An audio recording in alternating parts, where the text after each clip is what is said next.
छत्तीसगढ़ी गाने देखने के लिए हमारे YouTube चैनल को सब्सक्राइब करें और नए अपडेट्स जानने के लिए बेल आइकन के बटन को क्लिक करें।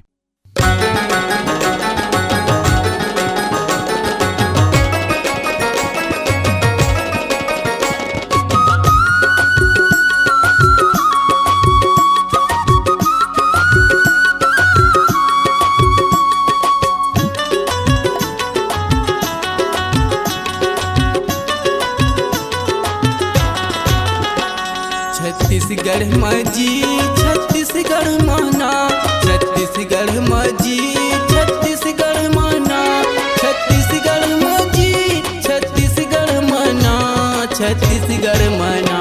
गदर मता हिटूरी मुंगेली मना, गदर मता हिटूरी कोयलारी मना, गदर मता हिटूरी फुलवारी मना, गदर मता हिटूरी लोरमी मना।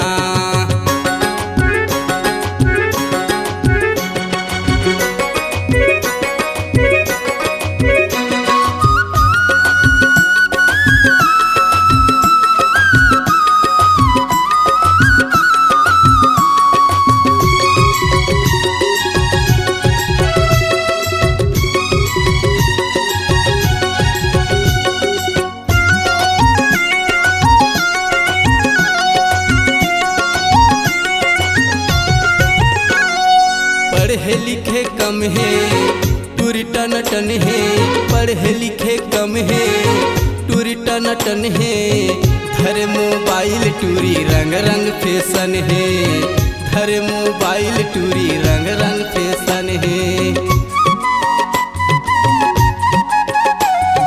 पढ़े लिखे कम है टूरी टन टन है, घर मोबाइल टूरी रंग रंग फैशन है, घर मोबाइल टूरी रंग रंग फैशन। एखर चेहरा मजी एखर नखरा मना, एखर चेहरा मजी एखर नखरा मना, एखर चेहरा मजी एखर नखरा मना, एखर नखरा मना। गदर मता ही टूरी कंवर धामना, गदर मता ही टूरी बिलासपुर मना, गदर मता ही टूरी खाम ही मना, गदर मता ही टूरी कंतेली मना।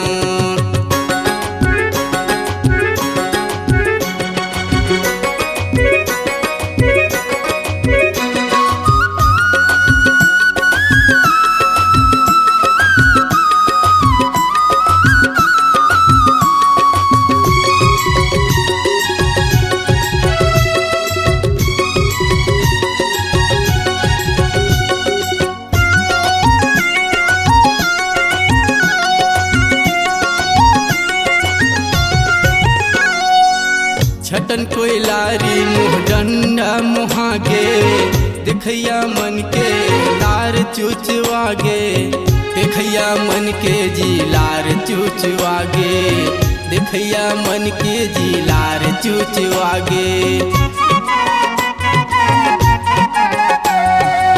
छटन कोयलारी मुँह डंडा मुहागे, देखैया मन के लार चुचवागे, देखैया मन के जी लार चुचवागे। एखर चेहरा मजी एखर नखरा मना, एखर रेंगना मजी एखर चेहरा मना, एखर रेंगना मजी एखर चेहरा मना, एखर चेहरा मना। गदर मता ही टूरी पंडरिया मना, गदर मता ही टूरी सेत गंगा मना, गदर मता ही टूरी डिंडौरी मना, गदर मता ही टूरी गोरखपुर मना। छत्तीसगढ़ मजी छत्तीसगढ़ मना, छत्तीसगढ़ मजी छत्तीसगढ़ मना, छत्तीसगढ़ मजी छत्तीसगढ़ मना, छत्तीसगढ़ मना। गदर मता ही टूरी मुंगेली मना, गदर मता ही टूरी डिंडौरी मना, गदर मता ही टूरी कोयलारी मना, गदर मता ही टूरी मानिकपुर मना, गदर मता ही टूरी गोरखपुर मना, गदर मता ही टूरी भाटाबारी मना, गदर मता ही टूरी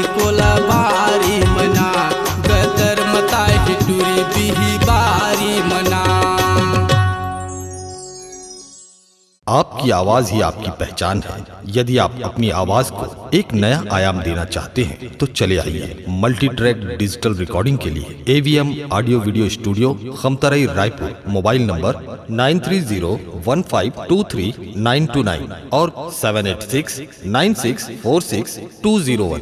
यदि आप नए एवं पुराने गीत सुनना चाहते हैं तो avmgana.com में जाकर गाना फ्री डाउनलोड करें और YouTube चैनल में AVM गाना को सब्सक्राइब करें।